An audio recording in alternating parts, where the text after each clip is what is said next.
नमस्कार साथियों, एक बार फिर स्वागत है आपका अपने YouTube चैनल यादविंद स्मार्ट क्लासेज में। तो कैसे हैं आप लोग? उम्मीद करता हूं आप लोग शानदार, जबरदस्त, जिंदाबाद होंगे।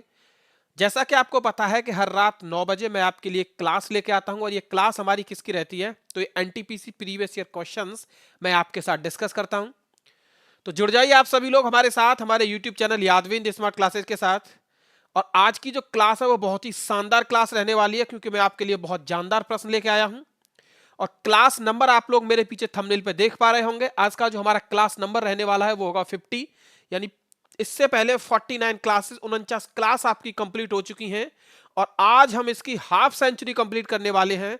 तो आप लोगों को क्या करना है कि इस वीडियो को ज्यादा से ज्यादा शेयर करना है और हमारे यूट्यूब चैनल यादविंद स्मार्ट क्लासेस के साथ आपको जुड़ जाना है। हमारे यादविंद स्मार्ट क्लासेस चैनल को आप सब्सक्राइब कीजिए और वीडियो को लाइक कीजिए और शेयर कीजिए। तो आज की शुरुआत करते हैं हम बेहतरीन क्वेश्चंस के साथ। सबसे पहला प्रश्न आपकी स्क्रीन पे आ चुका है और आपसे पूछ रहा है कि कंप्यूटर की बूटिंग के लिए इनमें से किसकी आवश्यकता होती है। यानी कंप्यूटर को, सिस्टम को जब बूट किया जाता है तो उसके लिए किसकी आवश्यकता होती है, यह आपसे पूछा गया है। पहला है कंपाइलर, दूसरा है असेंबलर, तीसरा है ऑपरेटिंग सिस्टम और चौथा है ट्रांसलेटर। चौथा है आपका ट्रांसलेटर। ठीक है, तो सिस्टम को बूट करने के लिए हमें जो नीड होती है, जो आवश्यकता होती है, वो किसकी होती है? तो ऑपरेटिंग सिस्टम की होती है। ऑप्शन नंबर सी हमारा इसका क्या रहने वाला है? सही जवाब रहने वाला है। ठीक है, जैसे ऑपरेटिंग सिस्टम के आपने नाम सुने होंगे, यानी विंडो। विंडो हमारे पहले सिस्टम में कौन सी आती थी? जैसे एक्सपी विंडो थी, विंडो 7 आई, विंडो फिर 10 आई। ठीक है, तो ये क्या है? ये हमारे एंड्रॉयड, सॉरी, ऑपरेटिंग सिस्टम है। दूसरा, आपने देखा होगा कि एक एंड्रॉयड जो आज सभी के हाथ में फोन होता है, स्मार्टफोन, इसमें भी एक ऑपरेटिंग सिस्टम है। उस ऑपरेटिंग सिस्टम का नाम क्या है? तो उसका नाम है एंड्रॉयड। एंड्रॉयड किस पे काम करता है? ये स्मार्टफोन और टैब में काम करता है। किसमें? स्मार्टफोन और टैब में। ठीक है, तो देख लीजिए आप लोग एंड्रॉयड के बारे में, थोड़ा सा देख लीजिए। किसके बारे में? एंड्रॉयड के बारे में।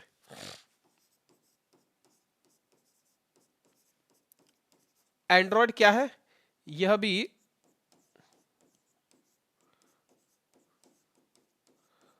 ऑपरेटिंग सिस्टम है।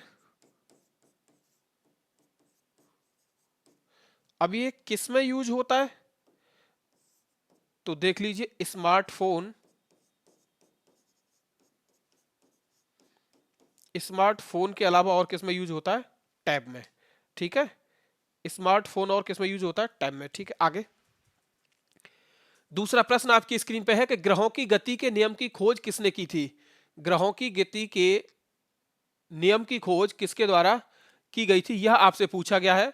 तो सबसे पहला ऑप्शन है आपका न्यूटन, दूसरा है केपलर, तीसरा है आइंस्टीन, चौथा है गैलीलियो। चौथा है गैलीलियो। तो ग्रहों के गति के नियम को जो दिया था वो किसने दिया था? तो केपलर के द्वारा यह नियम आपको क्या किया गया था? दुनिया को बताया गया था केपलर के द्वारा। क्या बताया गया था? कि सूर्य के चारों ओर चक्कर काट रहे ग्रहों की कक्षाओं का वर्णन किसने किया था? तो केपलर ने किया था। किसने? केपलर ने। तो याद रख लीजिए, ग्रहों के गति के नियम किसके द्वारा दिए गए? केपलर के द्वारा। ऑप्शन नंबर हमारा कौन सा सही रहने वाला है? सेकंड इसका सही जवाब होगा। ठीक है, आगे बढ़ते हैं। एक और नया प्रश्न, तीसरा, जिस तरीके से मस्तिष्क किसी उत्सर्जित ध्वनि की आवृत्ति को पहचान करता है उसे क्या कहते हैं?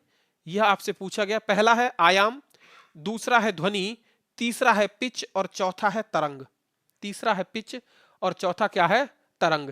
तो इसका जो सही जवाब रहने वाला है वो कौन सा होगा? पिच इसका सही जवाब रहने वाला है। कौन सा? पिच। पिच के द्वारा मस्तिष्क किसी उत्सर्जित ध्वनि की आवृत्ति की क्या करता है? पहचान करता है। ठीक है, ऑप्शन कौन सा होगा आपका? ऑप्शन नंबर आपका थर्ड सही होने वाला है। आगे क्वेश्चन नंबर फोर्थ, पूरे भारत में छावनी बोर्डों के नागरिकों को नगर पालिका संबंधी सेवाएं प्रदान करने के लिए फरवरी 2021 में इनमें से कौन सा पोर्टल लॉन्च किया गया? ऑप्शन एक है आपका ई अलर्ट, सेकंड ऑप्शन है आपका ई स्मार्ट, थर्ड ऑप्शन है ई छावनी और फोर्थ ऑप्शन है आपका ई जवान। फोर्थ ऑप्शन कौन सा है आपका? ई जवान है। ठीक है, तो इसका जो जवाब सही होगा वो कौन सा होगा? इसका सही जवाब रहने वाला है ऑप्शन नंबर थर्ड। कौन सा रहने वाला है? Option number third. ये जो पोर्टल लॉन्च किया गया था, ये किसके द्वारा लॉन्च किया गया था? तो 2021 में रक्षा मंत्री जी राजनाथ सिंह के द्वारा ये पोर्टल लॉन्च किया गया। इस पोर्टल से होता क्या है? तो इस पोर्टल पर छावनी क्षेत्र के जितने भी निवासी हैं, इस पोर्टल पे क्या होता है कि छावनी क्षेत्र के जितने भी निवासी हैं और उनसे जुड़े जितने भी मुद्दे हैं, उनके संबंध में शिकायत अगर दर्ज करनी है तो किस पे कर सकेंगे? छावनी पोर्टल पे कर सकेंगे, जिसका नाम क्या है? ई छावनी। जिसका नाम क्या है? ई छावनी। यानी छावनी क्षेत्र से संबंधित, छावनी क्षेत्र में जो निवासी हैं उनसे जुड़े किसी समस्या की शिकायत अगर करनी है तो किस पे कर सकेंगे? ई पोर्टल पे कर सकेंगे। और ई पोर्टल का उसका नाम क्या है? तो उसका नाम है ई छावनी। क्या नाम है? ई छावनी। यानी ऑप्शन नंबर आपका थर्ड। भारत सरकार की अर्ध संघीय रूप का प्रावधान कहां से लिया गया है? भारत सरकार का जो अर्ध संघीय रूप है उसका प्रावधान कहां से लिया गया है? पहला है रूस, दूसरा है ब्रिटेन, तीसरा है कनाडा और चौथा है आपका आयरलैंड। ठीक है, यानी संघीय शासन व्यवस्था जो है भारत की, वो कहां से ली गई है? उसको बोला क्या जाता है? क्वासी फेडरल बोला जाता है, उसे अर्ध संघीय बोला जाता है। क्या बोला जाता है? अर्ध संघीय बोला जाता है। और यह व्यवस्था हमारी कौन से देश से ली गई है, यह आपसे पूछा गया है। तो यह व्यवस्था हमारी ली गई है कहां से? कनाडा से। कहां से? कनाडा से। ठीक है, कहां से ली गई है? कनाडा से। ऑप्शन नंबर कौन सा होगा आपका? सी एकदम सही जवाब होने वाला है। ठीक है, आगे हम बात करते हैं आपसे कौन सी, कि दिसंबर 2020 तक, छठा प्रश्न है आपका, दिसंबर 2020 तक प्राप्त जानकारी के अनुसार नीति आयोग के उपाध्यक्ष कौन थे? तो आपसे क्या पूछ रहा है? नीति आयोग के उपाध्यक्ष आपसे पूछ रहा है कि कौन थे, लेकिन ये कब तक का पूछ रहा है? 2021 2020 का पूछ रहा है, क्योंकि तभी ये क्या हुआ होगा? एग्जाम हुआ होगा। तो आपसे क्या किया गया? ये प्रश्न आपसे पूछा गया है। तो पहला है राजीव कुमार, दूसरा है अरविंद सुब्रमण्यम, तीसरा है अमिताभ कांत और चौथा है नरेंद्र मोदी। चौथा क्या है? नरेंद्र मोदी। तो उस समय के अनुसार हमारा जो इसका सही जवाब होगा वो कौन सा होगा? ऑप्शन नंबर एक, यानी राजीव कुमार। राजीव कुमार 2020 में नीति आयोग के क्या थे? यह उपाध्यक्ष थे। ठीक है, आपसे पूछा जाए वर्तमान में उपाध्यक्ष कौन है?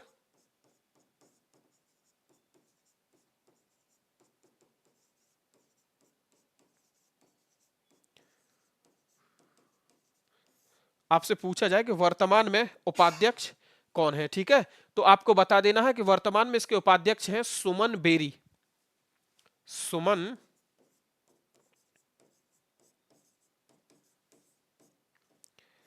बेरी वर्तमान में क्या है? इसके उपाध्यक्ष हैं।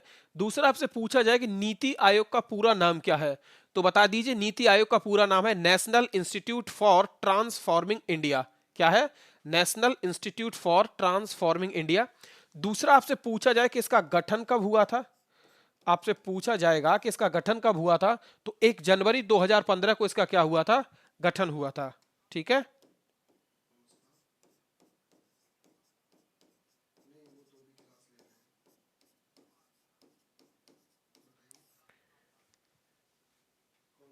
1 जनवरी 2015 को इसका क्या हुआ था?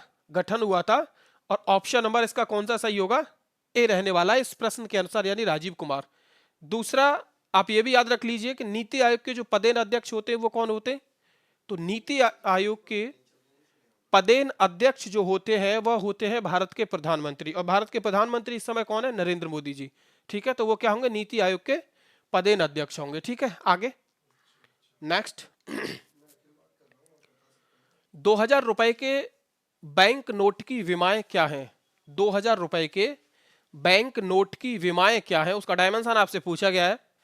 पहला है 65 mm इंटू 165 mm, दूसरा है 60 mm इंटू 180 mm, तीसरा है 66 mm इंटू 166 mm, और आपका चौथा है, फोर्थ ऑप्शन है 66 mm इंटू 146 mm। तो इसका जो सही जवाब रहने वाला है वह कौन सा होगा? ऑप्शन नंबर इसका थर्ड सही जवाब रहने वाला है। कितना होगा कि 66 mm इंटू 166 mm।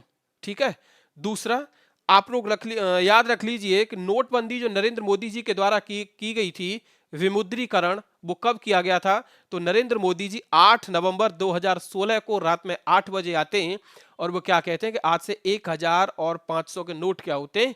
तो बंद होते हैं। तो आप लोग देख लीजिए, मैं यहां आपको बता देता हूं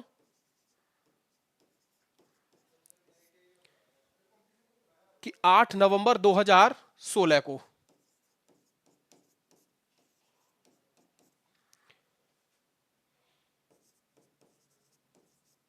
500 और 1000 के नोटों का विमुद्रीकरण हुआ।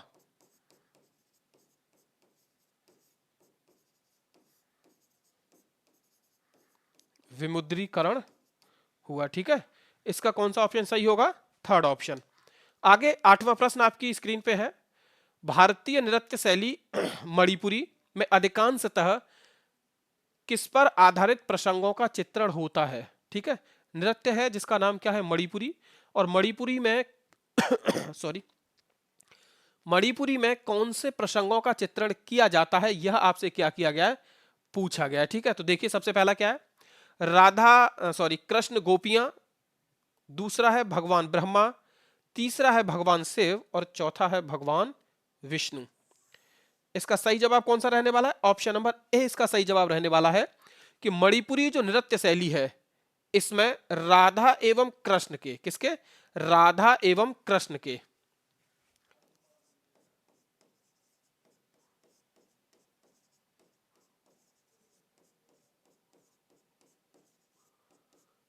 किसका प्रेम प्रसंग, राधा एवं कृष्ण के प्रेम प्रसंग का वर्णन जो किया जाता है वो किस माध्यम से किया जाता है? तो नृत्य के माध्यम से किया जाता है। किसके माध्यम से? नृत्य के माध्यम से। और किस में किया जाता है? तो ये मणिपुरी शैली में किया जाता है। किसमें? मणिपुरी शैली में यह किया जाता है, ठीक है। यहां तक आप लोग, उम्मीद करता हूं कि आप लोग समझ पा रहे होंगे। आगे हम बात करेंगे किसकी? 9वें प्रश्न की, कि इनमें से कौन राष्ट्रीय राजमार्गों के निर्माण एवं रख रखाव के लिए जिम्मेदार है? ऑप्शन आपके सामने है। पहला है विधानसभा, दूसरा है केंद्र सरकार, तीसरा है उच्चतम न्यायालय और चौथा क्या है? भारत के राष्ट्रपति, ठीक है। तो इसका जो सही जवाब होगा वह कौन सा होगा? ऑप्शन नंबर ए इसका सही जवाब होगा कि केंद्र सरकार राष्ट्रीय राजमार्गों के निर्माण एवं रख रखाव के लिए क्या है? जिम्मेदार है। और इसमें मैं आपसे बात करूं तो केंद्र सरकार की एक स्वायत्त संस्था है जिसका नाम है भारतीय राष्ट्रीय राजमार्ग प्राधिकरण। क्या है?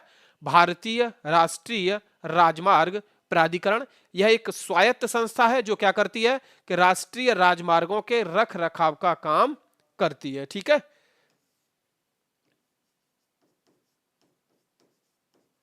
कौन सा है? भारतीय राष्ट्रीय सॉरी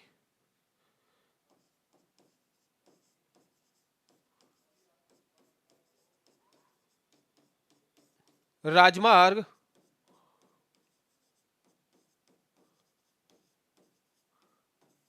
प्राधिकरण, ठीक है। ये कैसी संस्था है यह भी आप लोग नोट कर सकते हैं। यह एक ऑटोनॉमस बॉडी,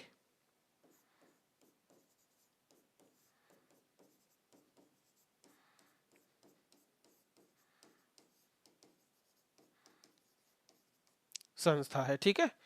आगे हम आपसे बात करेंगे किसकी? एक और नए प्रश्न की। और नया प्रश्न आपकी स्क्रीन पे आ चुका है, पढ़िए आप लोग इसे। माइक्रोसॉफ्ट वर्ड 2016 में पैराग्राफ फॉर्मेटिंग हटाने के लिए कौन सी शॉर्टकट कुंजी यानी की दबानी होती है? ठीक है, तो आप लोग को पहले नॉलेज होना चाहिए किसका? माइक्रोसॉफ्ट वर्ड का। ये 2016 की बात कर रहा है, ठीक है। एमएस ऑफिस 2016 की बात कर रहा है। तो इसमें आपसे पूछा गया कि किसी भी फॉर्मेटिंग को हटाने के लिए जो शॉर्ट की प्रेस की जाती है वो शॉर्ट की कौन सी है? तो पहला है Ctrl+M, दूसरा है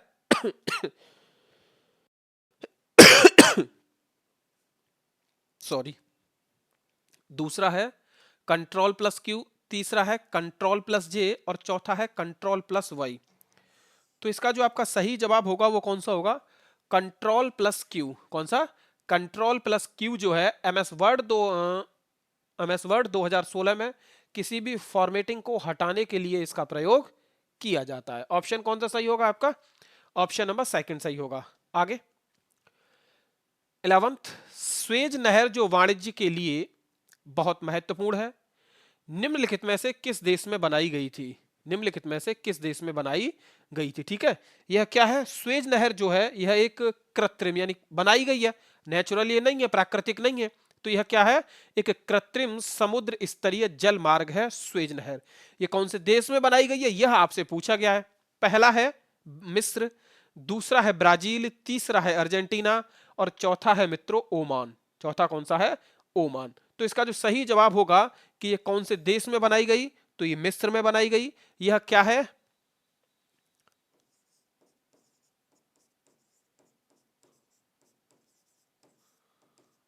स्वेज नहर।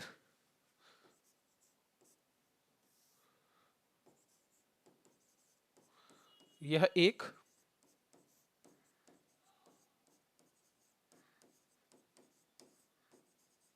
समुद्र पारीय समुद्र स्तरीय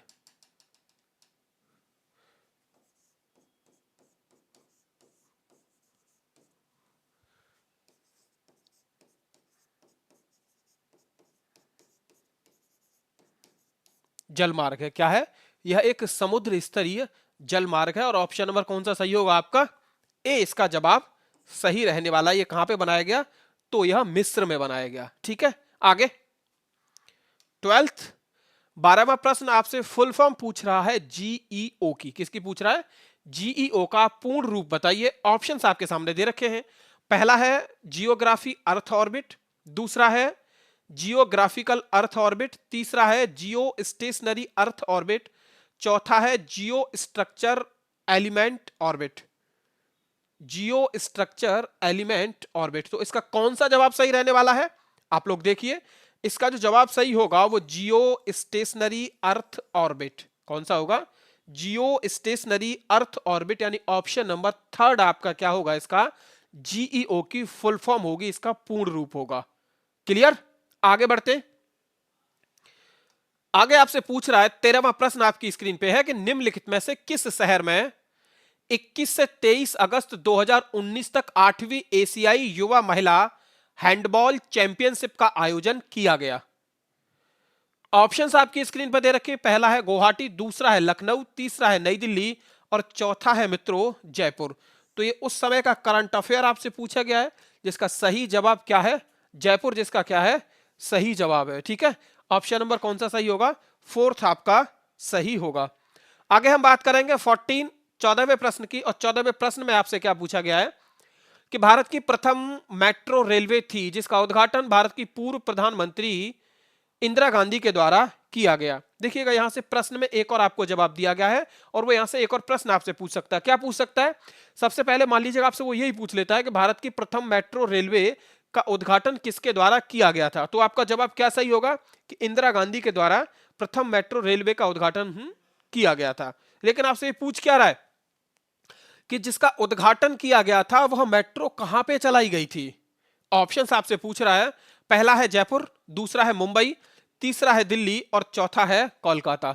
चौथा है इसका जवाब कोलकाता। तो इसका कौन सा जवाब सही रहने वाला है, यह आपसे क्या पूछा गया है?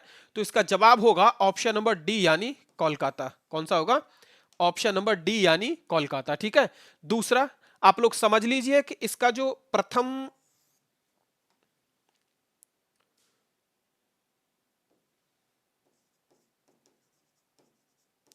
आपसे पूछा जाए प्रथम मेट्रो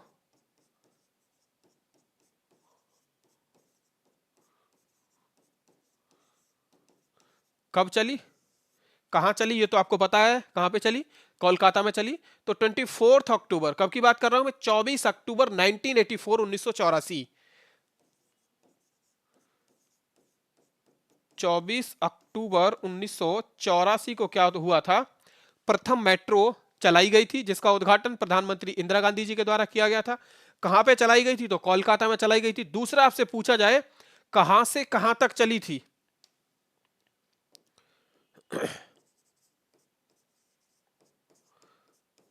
कहां से कहां तक चली? कहां से कहां तक चली तो आपको बता देना है एस्प्लेनेड। कहां से? एस्प्लेनेड से भवानीपुर तक।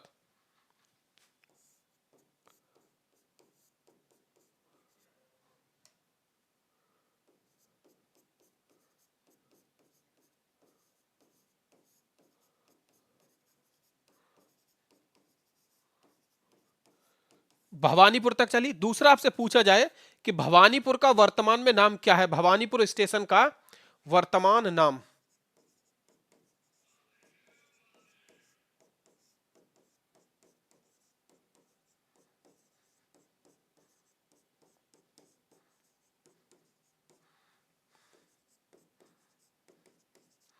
तो भवानीपुर जो स्टेशन है इसका जो वर्तमान नाम है वह है नेताजी भवन स्टेशन।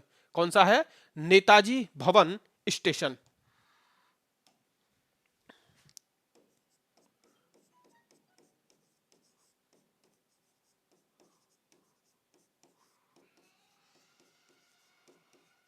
ठीक है, इसका कौन सा जवाब होगा? ऑप्शन नंबर डी इसका सही जवाब होगा 15। 15वां प्रश्न है कि 11वीं पंचवर्षीय योजना के दौरान कितने शहरों यानी कस्बों को सोलर सिटी के रूप में विकसित किए जाने हेतु सहायता प्रदान किए जाने का प्रस्ताव दिया गया है?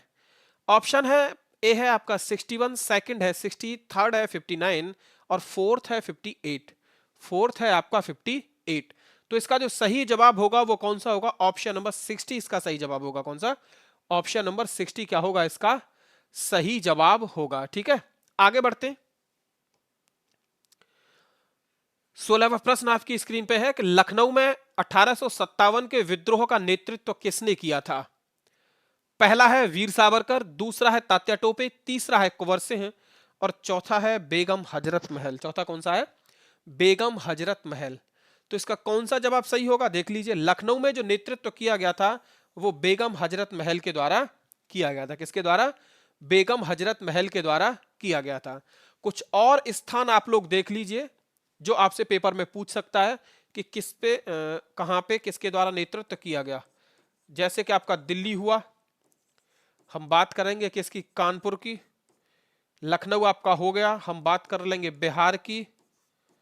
जैसे आपसे पूछता है झांसी, झांसी के साथ ग्वालियर, यहां पे नेतृत्व किसने किया था? तो आप लोगों को यह बता देना है। आपसे पूछता है इलाहाबाद, इलाहाबाद के साथ आपसे यह कहेगा कि बनारस। ठीक है, दिल्ली, कानपुर, बिहार, इलाहाबाद। और आपसे पूछता है फैजाबाद। आपसे क्या पूछता है? फैजाबाद। ठीक है, आपसे पूछता है बरेली।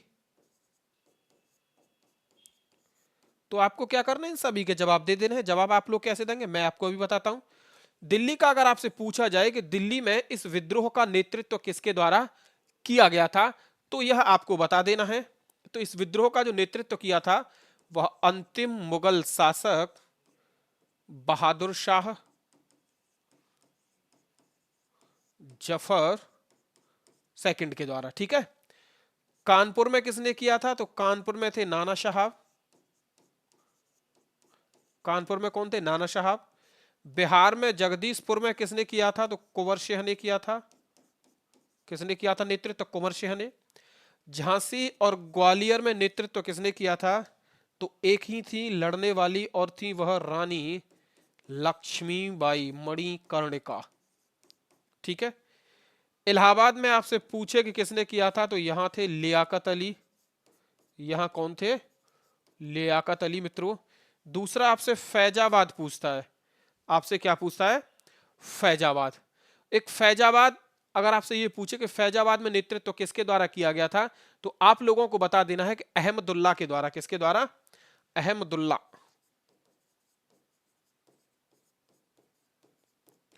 यहां नेतृत्व किया था। बरेली में आपसे पूछता है कि किसने किया था, तो बता दीजिए खान बहादुर खान। खान बहादुर खान। ठीक है मित्रों, यहां तक आपकी समझ में आया होगा, उम्मीद तो यही करता हूं। आगे 17, संयुक्त राष्ट्र का नाम कब गढ़ा गया? संयुक्त राष्ट्र का नाम कब गढ़ा गया? पहला है 1 जनवरी 1943, दूसरा है 1 जनवरी 1945, तीसरा है 1 जनवरी 1942 और चौथा है 1 जनवरी 1947। तो नाम जो गढ़ा गया था वो 1 जनवरी 1942 को गढ़ा गया था। और आपसे पूछा जाए कि किसके द्वारा गढ़ा गया था, तो अमेरिकी राष्ट्रपति थे जिनका नाम था फ्रैंकलिन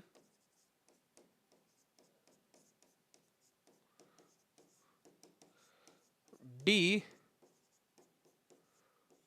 रूजवेल्ट, जिनका नाम क्या था, फ्रैंकलिन डी रूजवेल्ट। और इनका जो टेन्योर था, ये अमेरिका के क्या थे, ये भी लिख लीजिए, ये यूएसए यानी अमेरिका के यह राष्ट्रपति थे जिन्होंने नाम दिया था कौन सा, संयुक्त राष्ट्र। क्या नाम दिया था, यूनाइटेड नेशन यानी संयुक्त राष्ट्र। ठीक है, इनके मैं टेन्योर की बात करूं, इनके कार्यकाल की बात करूं तो 1933 टू 1945, 1933 से 1945 तक। ठीक है, ये अमेरिका के एक सिंगल प्रेसिडेंट हैं, एकमात्र राष्ट्रपति हैं जो 2 बार से अधिक राष्ट्रपति रहे थे, जो 2 बार से अधिक राष्ट्रपति रहे थे। ठीक है, दूसरा आपसे पूछा जाए कि ये जो संयुक्त राष्ट्र है ये अंतरराष्ट्रीय कब बना, ये संयुक्त राष्ट्र संघ कब बना, या इसका अंतरराष्ट्रीय गठन कब हुआ, तो देख लीजिए।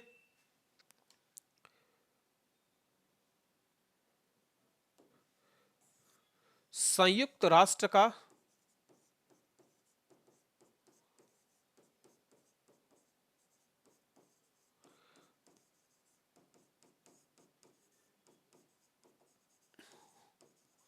अंतरराष्ट्रीय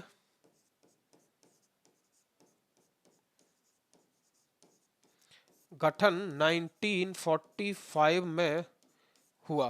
कब हुआ था, 1945 में। आगे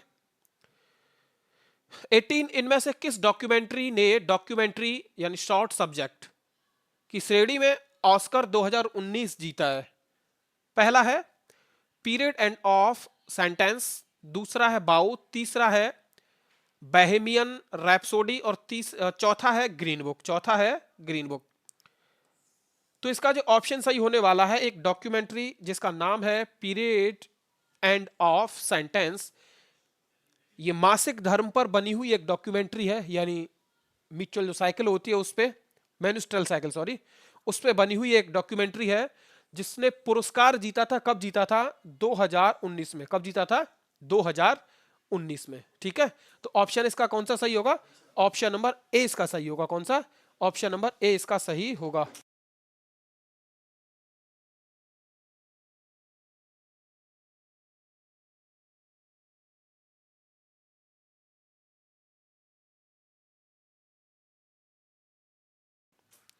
आगे हम बात करेंगे 19 सॉरी, स्वतंत्र भारत के पहले गवर्नर जनरल कौन थे। तो पहला है सिराज गोपालाचारी, दूसरा है लॉर्ड विलियम बेंटिक, तीसरा है वॉरेन हेस्टिंग और चौथा है लॉर्ड माउंटबेटन। स्वतंत्र भारत के पहले गवर्नर जनरल जो थे जिनका नाम क्या था, लॉर्ड माउंटबेटन। ठीक है, आगे 20 जीवन के अधिकार को भारतीय संविधान के किस अनुच्छेद में शामिल किया गया है। पहला है 21, दूसरा है 24, तीसरा है 32 और चौथा है आपका फोर्थ है 20। तो जीवन जीने का जो अधिकार है वो किस में शामिल किया गया है, तो ऑप्शन नंबर ए इसका क्या होगा, सही होगा कि article 21 right to life and personal liberty के बारे में आपको बताता है। अब ये जो है हमारे यह क्या है, ये मूल अधिकार है। क्या है, मूल अधिकार यानी फंडामेंटल राइट। तो फंडामेंटल राइट में आपको याद रखना है कि ये संविधान के कौन से भाग में दे रखे हैं, तो ये पार्ट 3 में इनके बारे में बताया गया है। दूसरा आपसे पूछा जाए कि इनके आर्टिकल्स, इनके अनुच्छेद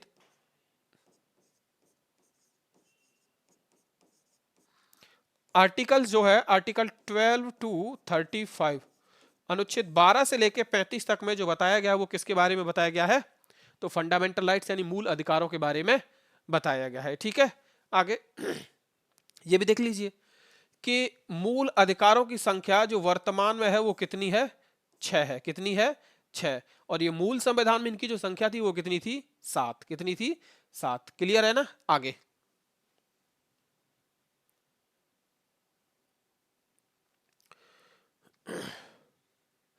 21 है कि इनमें से कौन सा देश सार्क का सदस्य नहीं है। आपसे क्या पूछा गया कि इनमें से कौन सा देश सार्क का सदस्य नहीं है। पहला है ईरान, दूसरा है पाकिस्तान, तीसरा है भारत और चौथा है भूटान।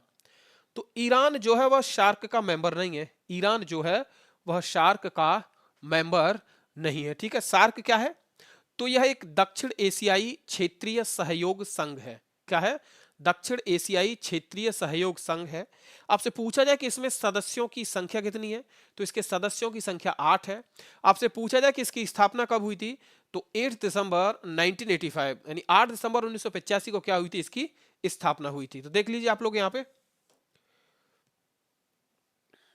हम किसके बारे में बात करेंगे, सार्क के बारे में। और सार्क में हम किसके बारे में बात करेंगे, सार्क की स्थापना के बारे में। तो सार्क की स्थापना कब हुई थी, तो 8 दिसंबर 1985 को।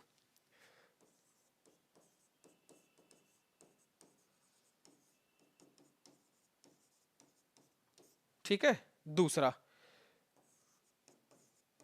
ये क्या है, दक्षिण एशियाई क्षेत्रीय सहयोग संघ।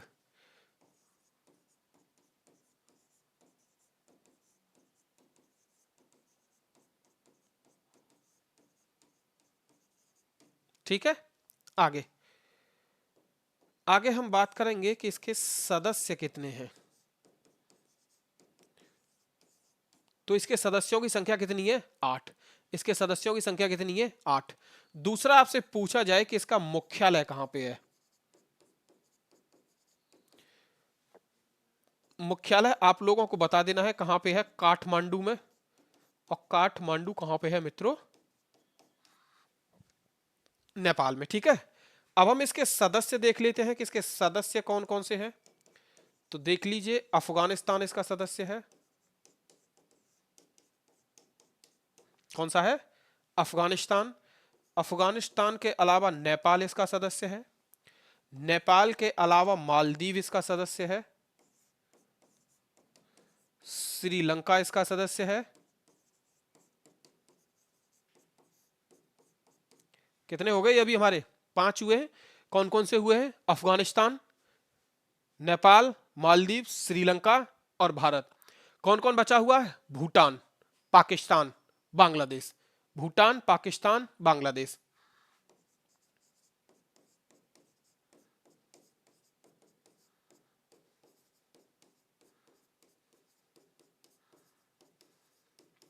ठीक है, ये कितने हो गए, 8 हो गए। कितने हो गए, 8 सदस्य हैं यह इसके।